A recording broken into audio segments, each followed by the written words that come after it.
साईं प्रणाम। City one में आपका स्वागत है। आप देख रहे हैं दिन भर। मैं हूं सुजीत सिंह। आगे बढ़ने से पहले दर्शकों से एक अपील, कोविड प्रोटोकॉल का पालन करें, घरों से जब भी निकलें मास्क जरूर पहनें और सुरक्षित रहें। अब एक नजर सुर्खियों पर। बजट को लेकर आत्मनिर्भर अर्थव्यवस्था कार्यक्रम के तहत प्रधानमंत्री ने वर्चुअल के माध्यम से शहर विधानसभा क्षेत्र में कार्यकर्ताओं को किया संबोधित।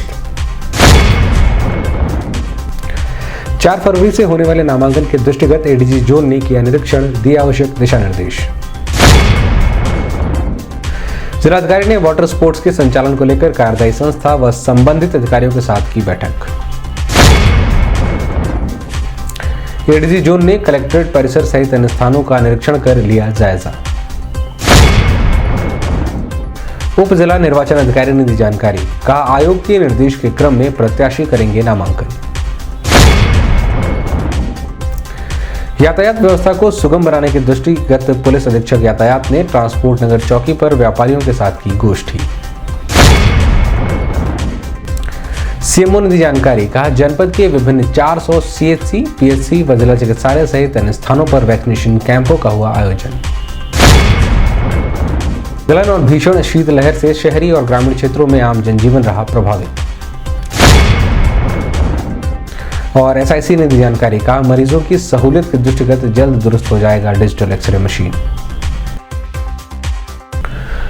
मंगलवार को केंद्रीय वित्त मंत्री द्वारा पेश किए गए बजट को लेकर प्रधानमंत्री नरेंद्र मोदी ने वर्चुअल के माध्यम से शहर विधानसभा क्षेत्र के विश्वकर्मा मंदिर में आत्मनिर्भर अर्थव्यवस्था पर जनता को संबोधित किया। प्रधानमंत्री ने बजट की सराहना करते हुए उससे सभी वर्गों के हित में बताया। इस मौके पर बड़ी संख्या में भाजपा पदाधिकारी व कार्यकर्ता मौजूद रहे।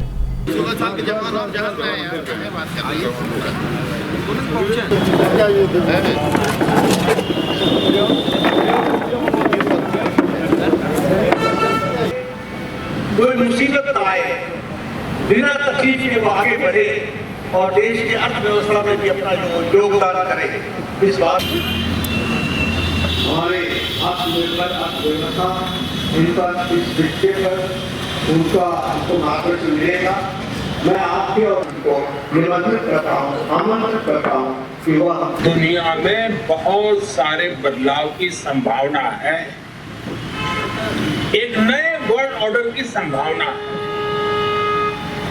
और इसके प्रारंभिक संकेत नजर भी आने लगे। हम सब ने इस बात को मार्क किया होगा, अनेक कोने से सुना होगा, बहुत सी चीजें पढ़ी होगी और आप भी दुनिया में कहीं जाते होंगे, मिलते होंगे तो आप भी अनुभव करते होंगे।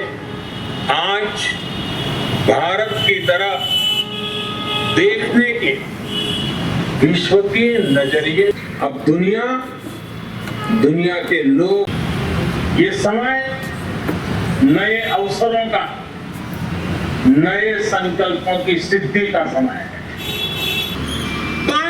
देखें पॉलिटिकल एंगल अगर हम छोड़ दें तो जो आर्थिक विषय के लोग हैं, समाज जीवन, वर्ष 2013-14 भारत का एक्सपोर्ट 2,85,000 करोड़ रुपए होता था। आज भारत का एक्सपोर्ट 4,70,000 करोड़ रुपए के आसपास पहुंचा है। 7 साल पहले करीब $275 बिलियन का विदेशी मुद्रा रिजर्व हमारे देश के पास था। आज देश का विदेशी मुद्रा रिजर्व $630 बिलियन को पार। इस संबंध में मीडिया कर्मियों से बात करते हुए भारतीय जनता पार्टी के क्षेत्रीय अध्यक्ष डॉक्टर धर्मेंद्र सिंह ने बताया, खाने के तेल में बड़ी मात्रा में विदेशों से खाने के तेल के लिए भारत का पैसा खर्च होता है और इसलिए इस बजट में विशेष प्रावधान है कि हम तेल के माध्यम, तेल के क्षेत्र में, खाने के तेल, खाद्यान्न तेल के क्षेत्र में भारत कैसे आत्मनिर्भर बने, इसके लिए इस बजट में विशेष प्रावधान किया। एमएसपी पर भी उन्होंने कहा कि 1.5 लाख करोड़ रुपए के धान की खरीद हुई है और इसलिए एमएसपी के क्षेत्र में भी हम किसानों को आत्मनिर्भर बनाने के लिए इस बजट में प्रावधान किए हैं। और उन्होंने कहा कि प्रधानमंत्री सड़क योजना जो हर गांव को जोड़ने का काम करती है। पिछले बजट की तुलना में 36% से अधिक बजट को बढ़ा करके प्रधानमंत्री ग्राम सड़क योजना को मजबूती करने का काम इस बजट में प्रावधान किया है। सस्ता और तेज इंटरनेट बहुत जल्द ही उन्होंने कहा है कि हम इस बजट में प्रावधान करके इस देश में सस्ता और इंटरनेट की व्यवस्था हो, गाँव में फाइबर लगा करके प्रत्येक युवा को इस क्षेत्र से जोड़ने का काम उन्होंने किया है। युवाओं के क्षेत्र में डिजिटल यूनिवर्सिटी बनाने के क्षेत्र में इस प्रकार से पूरे भारत में हर क्षेत्रों में कैसे भारत आत्मनिर्भर हो, भारत कैसे स्वाभिमानी भारत बने, दुनिया में भारत का मस्तक और ऊंचा हो, इन सब क्षेत्रों में बजट के बारे में माननीय प्रधानमंत्री जी ने इस बार के बजट में विशेष व्यवस्था हुई और उसकी उन्होंने चर्चा की है। जोन के 8 जिलों में 4 फरवरी से नामांकन प्रक्रिया प्रारंभ हो जाएगी। ऐसे में गोरखपुर जनपद में शहर विधानसभा क्षेत्र से मुख्यमंत्री योगी आदित्यनाथ द्वारा नामांकन किए जाने को लेकर तैयारियों का जायजा करने पहुंचे एडीजी जोन अखिल कुमार ने गोरखपुर क्लब का निरीक्षण कर मौजूद अधिकारियों को आवश्यक दिशा निर्देश दिए। इधर से ही जाएंगे, पब्लिक एंट्री आगे से है, इसका मेन रोड उधर है।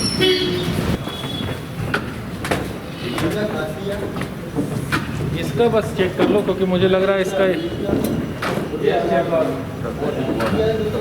चेक करा कि गार्ड लगा लो, ठीक कल कार्यक्रम में तब तक सिक्योर रहेगा, बाकी अपना ड्यूटी आएंगे। मेन चीज़ ये वाला एरिया पूरा चेक करके फिर हो जाएगा। फिर यहाँ कार्यक्रम मतलब यहाँ शादी वाली 5 तारीख को तो यहाँ लगा दो, 2 आदमी यहाँ लगा देते हैं, सब हाँ गार्ड लगा दीजिए ना। सब क्या मैं ये सुरक्षित long till your duty is taken में एयर चेक करा है तो गार्ड लगा दें, है ना। आ रही और आप लोग उनके कोऑर्डिनेट कर लेते। हाँ संदीप, और पब्लिक उधर से आएगी उधर से जाएगी, बीच साइड वो इधर सीएम साइड वाला उधर रिप्लेस कर देगा। इस संबंध में मीडिया कर्मियों से बात करते हुए एडीजी जोन अखिल कुमार ने बताया, मेरे जोन के अंदर 8 जिले हैं जहां 4 तारीख से नामांकन शुरू हो रही है और गोरखपुर में भी 4 तारीख से नामांकन शुरू है और संभावित है कि यहाँ पर माननीय मुख्यमंत्री जी का भी नामांकन हो। तो उस दृष्टिगत रखते हुए सारी तैयारियां हम लोग सुरक्षा व्यवस्था के दृष्टिगत से चेक कर रहे हैं। समस्त ड्यूटियां जो हमारी नामांकन के लिए लगनी है वो लगाई जा रही हैं। आचार संहिता का पालन हो इस विषय में लगातार कार्रवाई हो रही है। पैरामिलिट्रीज़ की हमारे पास कंपनी है गोरखपुर में, अभी इस वक्त 4 कंपनी उपलब्ध है, उसकी लगातार हम लोग क्षेत्र में पेट्रोलिंग करा रहे हैं, वनरेबल एरियाज भ्रमण करा रहे हैं। अभी तक कहीं कोई समस्या नहीं है और आगे भी कोई समस्या नहीं होगी। आपके द्वारा लगातार भ्रमण किया जा रहा है सर, हर जगह की स्थिति, तो क्या लगा जाए तैयारी पूरी है सर? जी वही जब भी कोई ऐसी विज़िट है, खास करके माननीय मुख्यमंत्री जी का विज़िट है और उसको उनकी जो सुरक्षा व्यवस्था है वो सर्वोपरि होती है, उसको दृष्टिगत रखते हुए हम लोग देख रहे हैं बारीकियों से कि कहाँ पर क्या कार्यक्रम है, वहाँ पर किस प्रकार की व्यवस्थाओं की आवश्यकता है ताकि कोई चूक ना हो। और हमारे सारे लोग अलर्ट हैं, ड्यूटियाँ लगा रहे हैं और हमें पूरी उम्मीद है कि हम अच्छे ढंग से इस कार्यक्रमों को करा लेंगे। नौका विहार क्षेत्र में बने वाटर स्पोर्ट्स के कार्य को जल्द से जल्द पूरा कर जनता को समर्पित किए जाने को लेकर जिलाधिकारी विजय किरण आनंद ने संबंधित कार्यों के साथ बैठक कर संचालन को लेकर समीक्षा की। समीक्षा के दौरान जिलाधिकारी ने सभी संबंधित कार्यों से कहा कि वाटर स्पोर्ट्स पार्क का लाभ स्थानीय लोगों को मिल सके, यह सुनिश्चित करते हुए संचालन को सुव्यवस्थित किया जाए। इस दौरान जिला पर्यटन अधिकारी सहित कार्यदायी संस्था के सदस्य और अधिकारी मौजूद रहे। आपको सर कार्य करने के लिए रेस्टोरेंट और ब्यूटी हॉल टाइल्स लगी थी, 5 टाइल्स थोड़ी निकल गई है सर, उसको ई करना पड़ेगा। पीछे की सड़क को सर इसको हम 3 पार्ट में बांटेंगे। आप मुझे आज शाम तक रिपोर्ट दें कि क्या क्या काम अधूरा है, अभी कंप्लीट नहीं है और कब तक वो काम पूरे करें। अगर एक छोटा सा काम भी है वो भी लिस्ट में शामिल करें। आज शाम को 25 करोड़ तक बना करके सुन लिया भाई आपने, ठीक है। कोई आपको इसमें दिक्कत आपत्ति करनी है? जो जीडीएस झंडा के सामने वोटिंग हो रही है, ये तो सारी गतिविधि जो है किसी को छोड़ के सारी गतिविधि टूरिज्म देखेंगे, टूरिज्म चलाएंगे, तो उसके एवज में उन लोग आए वो टेंडर का जो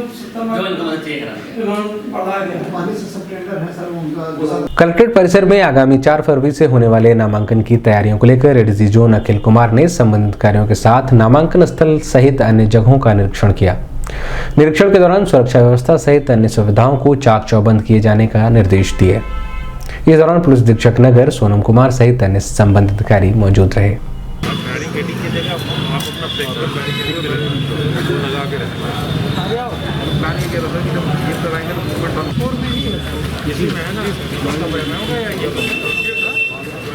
ज्वाइंट मजिस्ट्रेट रहेंगे सर, लेकिन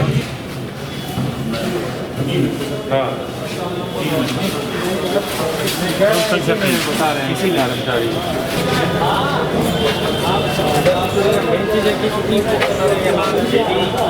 वो आ रहे होंगे, वो सेग्रीगेट है, जो पब्लिक आएगी उसका रास्ता कहाँ से होगा? इधर एक ही डोर है, एक ही रास्ता है। और 3 नंबर गेट से 3 नंबर गेट से 4 नंबर गेट से उधर से ही आएगी। जो कचहरी वाला काम के लिए अलग एंट्री है ना। जी मैं बता दे रहा हूँ, जैसे हम यहाँ चौराहे पे ब्लॉक करेंगे, सीएम को कहाँ पे होगा? सीएम को यहाँ से आएंगे, बस चौराहे गोलघर से बात होता है। जी ठीक है, वहाँ से उतर के पैदल ऐसे आएंगे तो यहाँ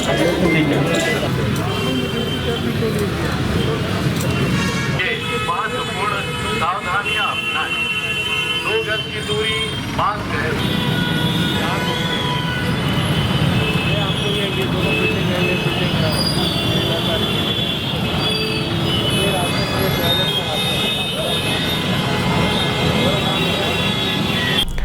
मीडिया कर्मियों से बात करते हुए एडीसी जोन अखिल कुमार ने बताया, नामांकन 4 तारीख से प्रारंभ हो रहा है गोरखपुर के अंतर्गत। तो नामांकन में क्या व्यवस्था है, कैसे करनी है पूरी व्यवस्था, इस विषय में भ्रमण किया गया है। हमारी तरफ से सारे प्रबंध हम लोगों ने कर लिए हैं। जो भी एडिशनल पॉइंट्स आज के विजिट्स के बाद आई हैं वो हम लोगों ने नोट करा दिया है। हम सजग हैं, हमारा गोरखपुर पुलिस सजग है, हमारे पास पर्याप्त बल है, पैरामिलिट्रीज मिली हुई है और सब जगह सकुशल नामांकन चल रहा है। यहाँ भी सकुशल नामांकन करा लिया जाए। विधानसभा चुनाव के दृष्टिगत जनपद में 4 फरवरी से नामांकन प्रक्रिया प्रारंभ हो जाएगी। बता दें कि जनपद के 9 विधानसभा क्षेत्रों के प्रत्याशियों द्वारा नामांकन कलेक्ट्रेट परिसर के विभिन्न न्यायालय के कक्ष में किया जाएगा। साथ ही 100 मीटर के दायरे में किसी भी समर्थक या जुलूस की अनुमति नहीं होगी। वहीं प्रत्याशी के साथ केवल आयोग द्वारा निर्धारित किए गए लोग ही नामांकन स्थल पर जा सकेंगे। इस संबंध में सिटी वन संवाददाता से बात करते हुए उप जिला निर्वाचन अधिकारी राजेश कुमार सिंह ने बताया, हमारे जनपद में कुल 9 विधानसभाएं हैं। कलेक्ट्रेट प्रांगण में ही हमारे 9 न्यायालय हैं, जिसमें नामांकन की कार्रवाई 4 तारीख की सुबह 11 बजे से कराई जाएगी। यहाँ पर 320 काम्पियरगंज एडीएम रेवेन्यू के न्यायालय में होगा, 323 गोरखपुर ग्रामीण डीडीसी के न्यायालय में होगा, जो हमारा सदर है जिसको गोरखपुर शहर कहते हैं 322 गोरखपुर शहर अपर जिलाधिकारी वित्त एवं राजस्व के न्यायालय में होगा। इसी प्रकार से एडीएम ई, डीएम साहब, एसओसी साहब, एसीएम साहबान, इस तरह से कुल 9 न्यायालयों में 320 से लेकर के 328 तक की जो हमारी विधानसभाएं हैं उनका नामांकन कार्य किया जाएगा। सर, नामांकन की सीमा परिधि कितनी होगी, कितने लोग की एंट्री होगी? नामांकन हेतु 100 मीटर जो नामांकन स्थल होता है उससे 100 मीटर के दायरे के बाहर ही जो भी प्रत्याशी आएगा नामांकन करने के लिए मात्र 2 गाड़ियों का प्रयोग कर सकेंगे वो, और जो इधर से गोलघर की तरफ से आएगा उनकी गाड़ी नगर निगम के उसमें रुक जाएगी, पार्किंग में उनको रखना होगा, और जो इधर पीछे से आएगी उसको गेट नंबर 2 के बगल, शास्त्री चौक के बगल से आएगी, उसको सेंट एंड्रयूज में अपनी गाड़ी खड़ी करनी होगी। नामांकन के लिए 3 व्यक्तियों का प्रवेश ही दिया जाएगा, मतलब प्रत्याशी और उसके साथ 2 लोग और, या अगर निर्वाचन अभिकर्ता और प्रस्थापक आते हैं तो कुल मिला के 3 लोग ही अंदर प्रवेश करेंगे। अभी वक्त एक छोटे ब्रेक का, मिलते हैं ब्रेक के बाद। नमस्ते, मैं प्रिया मिर्जा। आप देख रहे हैं गोरखपुर का नंबर 1 चैनल सिटी वन। आप देख रहे हैं गोरखपुर का नंबर 1 चैनल सिटी वन। हाय, मैं ईशान और आप देख रहे हैं गोरखपुर का नंबर 1 चैनल सिटी वन। आप देख रहे हैं गोरखपुर का नंबर 1 चैनल सिटी वन। मैं हूं दिव्या दत्त। हेलो गाइस, मैं दिलजीत दोसांझ। आप देख रहे हैं सिटी वन, गोरखपुर का नंबर 1 चैनल। हेलो एवरीबॉडी, मैं हूं कृष्णा अभिषेक और आप देख रहे हैं गोरखपुर का number 1 channel city one. Hi Manmeet, I am Hamid with Hamid bros और आप देख रहे हैं गोरखपुर का number 1 channel city one channel. Break के बाद आपका स्वागत है। आइए देखते हैं दिन भर।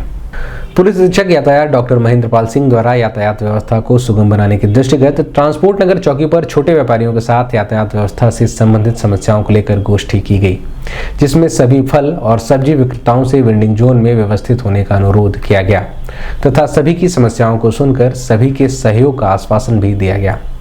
इस मौके पर क्षेत्राधिकारी यातायात, क्षेत्राधिकारी कोतवाली, प्रभारी निरीक्षक राजघाट व चौकी इंचार्ज टीपी नगर मौजूद रहे, जिससे हम लोगों की ट्रैफिक व्यवस्था पे कोई दिक्कत ना हो और ट्रैफिक व्यवस्था सुचारू रूप से चलती रहे। तो मैं सर से आग्रह करूंगा कि सर आप आम खरीदने का जगह नहीं रहता है। तो अभी जो भी सड़क के किनारे वेंडर के लिए जो जगह बने हुए हैं, आप देखे हुए सड़क के किनारे सेट बने हुए हैं, बहुत सभी लोग आएंगे। ऐसा नहीं है कि 90% लोग शिफ्ट हो जाएंगे, 10% लोग रहेंगे, फिर वही दिक्कत आएगी। जब सभी लोगों का जल भी जाना रहता है और जगह ट्रेन भी पकड़ने जाना रहता है, तो इस चलते जो जाम की समस्या है उससे निजात मिलेगा। आ रहे हो, दूसरा गाड़ी वाला आता है, हम लोग पहुंचते हैं, उसको डांट के भगा देते हैं या चालान हो जाता है, तो नुकसान सबका होता है उसमें, आपको ही बुरा चलेंगे और कोई बात नहीं। अब ये बताइए, जैसे कपड़ा बाजार है, बिजली का सामान जहाँ मिलता है या जहाँ राशन मिलता है, थोक के राशन की दुकान। इस संबंध में मीडिया कर्मियों से बात करते हुए पुलिस अधीक्षक यातायात डॉक्टर महेंद्रपाल सिंह ने बताया, नगर और फल मंडी क्षेत्र में जो यहाँ पे ठेले खोमचे वाले जो छोटे व्यापारी हैं, उन सम्मानित व्यापारियों के साथ यहाँ पर बुला के गोष्ठी की गई और उनसे ये अनुरोध किया गया कि आपके लिए जो वेंडिंग जोन नगर निगम द्वारा चिन्हित किया गया है, वहाँ पर अपनी दुकानों को ले जाएं, वहाँ व्यवस्थापित करें, जिससे कि यातायात व्यवस्था सुचारू रूप से चलती रहे। और इस व्यवस्था में नागरिकों ने, व्यापारियों ने पूरे सहयोग का हमारे लिए आश्वासन दिया है कि वो सहयोग करेंगे। अभी वो स्थल अपना देख लें, जल्दी ही इस व्यवस्था को शीघ्र ही लागू किया जाएगा। वैश्विक महामारी कोरोना वायरस पर प्रभावी नियंत्रण को लेकर स्वास्थ्य विभाग की टीम लगातार वैक्सीनेशन कैंपों का आयोजन कर रही है। इसी क्रम में जनपद के विभिन्न 400 CHC, PSC व जिला चिकित्सालय सहित अन्य स्थानों पर कैंप लगाकर स्थानीय लोगों को वैक्सीनेशन का लाभ दिया जा रहा है।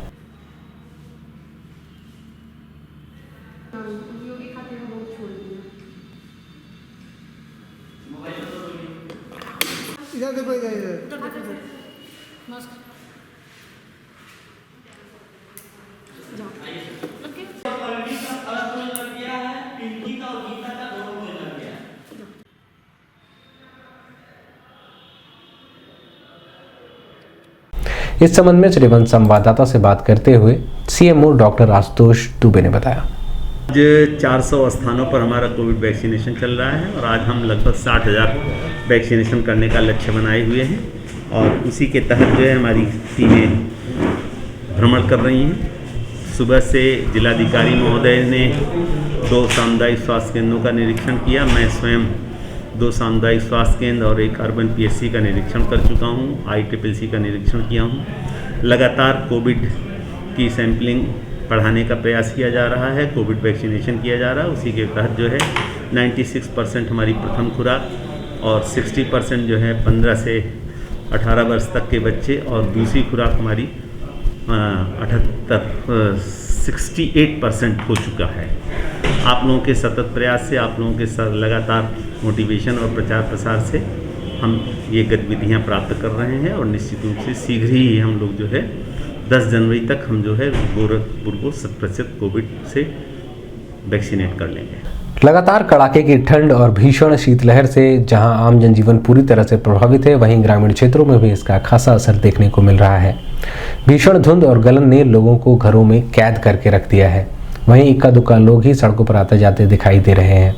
साथ ही इंडियन मेट्रोलॉजिकल डिपार्टमेंट द्वारा प्राप्त सूचना के आधार पर आगामी 2-3 दिनों तक भीषण शीतलहर और गलन की संभावना जताई गई है।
जिला चिकित्सालय के एक्सरे विभाग में लगे डिजिटल एक्सरे मशीन में तकनीकी गड़बड़ी आ जाने की वजह से पिछले 2 दिनों से मरीजों को भारी समस्याओं का सामना करना पड़ रहा है।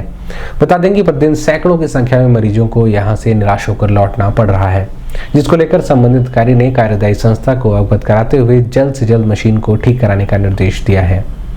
इस संबंध में सिटी संवाददाता से बात करते हुए SIC डॉक्टर JSP सिंह ने बताया कि मशीन में कल शाम से थोड़ा उसमें दिक्कत आई है। उस संबंध में जो कंपनी के मेंटेनेंस वाले उनको सूचित किया गया है, संभवतः 1 आध दिन में बन जाएगा और चालू हो जाएगा। सर, जिला अस्पताल में कितने डॉक्टर मिले हैं, किन पदों पर मिले हैं? हमारे यहाँ तत्काल में तो 3 सेकंड स्पेशलिस्ट मिले हैं। एक फॉरेंसिक मेडिसिन का डॉक्टर आया है। एक बहुत दिनों बाद हमारे यहाँ एक साइकेट्रिक का डॉक्टर परमानेंट आया है और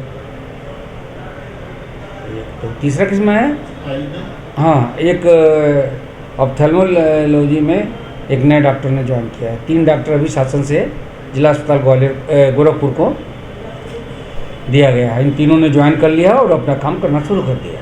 सर, अब मरीजों को इलाज की सुविधा देने में और कितनी सहूलियत मिली? नहीं, इनके आ जाने से खास के हमारे इमरजेंसी में और पोस्टमार्टम वर्क में जो फॉरेंसिक वाला है काफ़ी कुछ हेल्प मिल जाएगी।